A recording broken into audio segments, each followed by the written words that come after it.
हाय, मेरा नाम है सदाफ अल्मास इस्माइल पटेल। 27 सितंबर की रात को मेरे और सर के ऊपर, जहाँ पे मैं काम करती थी, उनके ऊपर रेप केस और किडनैपिंग केस डाल दिया था, जबकि मेरे साथ ऐसा कुछ भी नहीं हुआ था। 27 सितंबर की रात को मेरे घर पे, मैं जैसे ही घर पे गई काम से, तो मेरी बहन ने मेरे साथ में झगड़ना शुरू कर दिया था। तो मुझे घर से जाने को कह दिया था।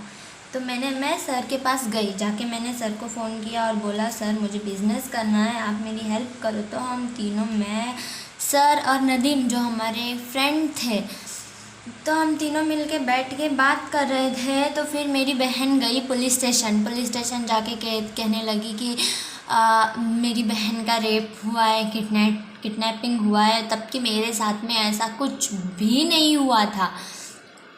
तब मैंने कहा मैडम को, स्मिता मैडम को, डबल स्टार है, उनको मैंने कहा, मैडम मेरे साथ ऐसा कुछ भी नहीं हुआ है, तो आप फिर ऐसा केस क्यों कर रही हैं, मत करिए। तो कहने लगी मैडम कि आप जैसा बोलेंगी वैसा कुछ भी नहीं होगा, जैसा मुस्कान आपकी बहन बोलेंगी वैसा ही होगा। मैंने तब कि मेरे ऊपर रेप केस और किडनैपिंग केस मेरे साथ हुआ है करके डाला था, तो मैं केस नहीं करना चाहती थी, तो मुस्कान कैसे केस कर सकती है। और फिर मैंने एक महीने पीछे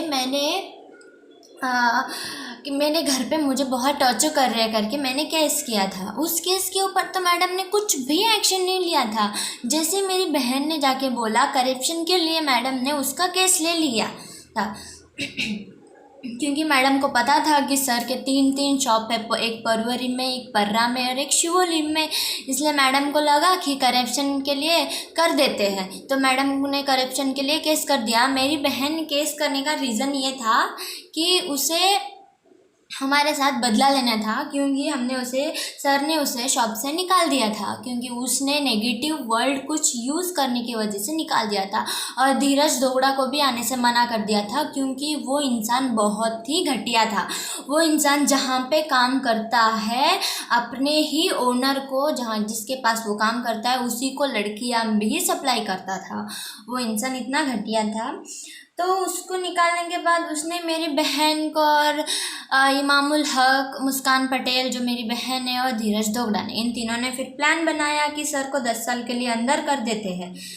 तो फिर मेरी बहन गई एनजीओ के पास। उन्होंने पूरा प्लान बनाया था मेरे साथ झगड़ने का, मुझे घर से निकालने का। तो फिर मेरी बहन गई एनजीओ के पास, तो वहाँ पे गई और मेरा नाम यूज़ किया और कंप्लेंट किया। तो फिर वहाँ से कंप्लेंट करके आके उसने यहाँ पे किया, मेरा आधार कार्ड गायब कर दिया स्मिता मैडम ने, जिसके हिसाब से मैं तब भी 18+ ही थी और अभी 19+ की हो गई हूँ। तो कहने लगी स्मिता मैडम कि मेरा आधार कार्ड मैंने डुप्लीकेट बनाया है, नकली है वो, तब कि वो अपडेट किया हुआ था। तो मैंने कहा ठीक है, ये नकली है तो आप मेरा डेट ऑफ बर्थ निकालिए और मेरे पापा का एड्रेस निकाल के दीजिए। मेरे पापा का एड्रेस मेरी मम्मी ने मुझे अभी तक नहीं बताया है। पूछूं तो कहती है कि मर गए है नहीं, तब कि मेरे पापा जिंदा है।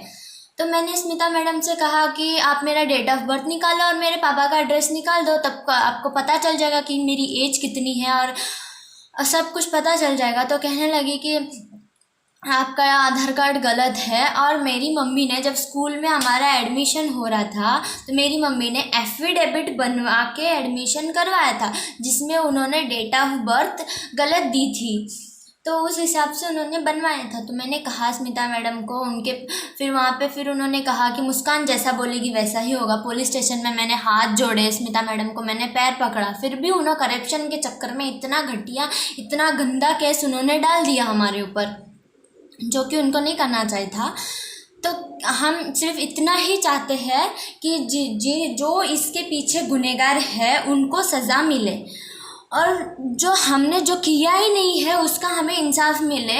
आज मैं इतना बुरा केस डाल दिया है मेरे ऊपर कि मैं लोगों के सामने नज़र उठा के बात भी नहीं कर सकती। मेरा ही इतना बुरा हाल हो रहा है, तो सर का कितना बुरा हाल हुआ होगा। कोई भी लड़की हो, मैं हूँ चाहे या कोई और हो, कोई भी लड़की हो, रेप केस लड़की के ऊपर इतना गंदा ये होता है कि अगर मेरी जगह अगर कोई और लड़की होती तो पता नहीं क्या कर देती या फिर सुसाइड ही कर लेती। पर मैंने ऐसा कुछ नहीं किया, क्योंकि मेरे साथ ऐसा कुछ भी नहीं हुआ था। मुझे सिर्फ उन लोगों को सज़ा दिलवानी है मेरी। अब देखते हैं हमारी हेल्प कौन करते हैं। स्मिता मैडम ने तो करप्शन के लिए कर ही दिया है।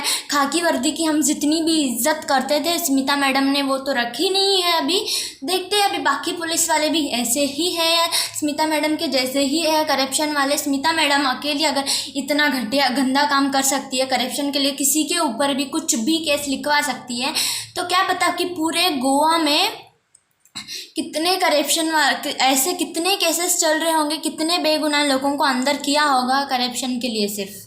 तो हम सिर्फ इतना ही चाहते हैं कि स्मिता मैडम को भी पता चले कि उन्होंने करप्शन के लिए कितना गंदा काम किया है। और धीरज दोगड़ा, इमामुल हक, मुस्कान पटेल, इन तीनों ने जो किया है इनके लिए इनको सज़ा मिलनी ही चाहिए। देखते हैं अभी हमारी हेल्प कौन करता है, हमें इंसाफ कौन देता है। स्मिता मैडम तो कभी देने से रही, क्योंकि उन्होंने तो ये सब कुछ सिर्फ करप्शन के लिए किया है। और धीरज दोगड़ा ने भी 10 लाख की डिमांड की थी, हमने उनको कुछ भी नहीं दिया, बट स्मिता मैडम को पैसे दिए थे। तो अभी बाकी सभी पुलिस वाले स्मिता मैडम के जैसे ही या फिर हमारी हेल्प करेंगे, देखते हैं। सिर्फ हम इतना ही चाहते हैं जो इन लोगों ने किया है इनको सज़ा मिले और स्मिता मैडम को भी पता चले और फिर हमें इंसाफ मिले, क्योंकि हमारे ऊपर बहुत ही गंदा केस हुआ है। हम आजकल किसी के साथ भी ऐसे नज़र उठा के बात नहीं कर सकते हैं। अभी पता नहीं, ये जानने के बाद मेरी फैमिली मेरे ऊपर और कितना टॉर्चर करेंगी मेरे साथ में। देखते हैं हमारी हेल्प कौन करते हैं, कौन सा कानून हमें इंसाफ दिलाता है अभी, या फिर सब के सब स्मिता मैडम के जैसे ही है, हम देखेंगे अभी। बस सिर्फ हमें इंसाफ दिलाइए, बस मुझे इतना ही कहना था। Thank you.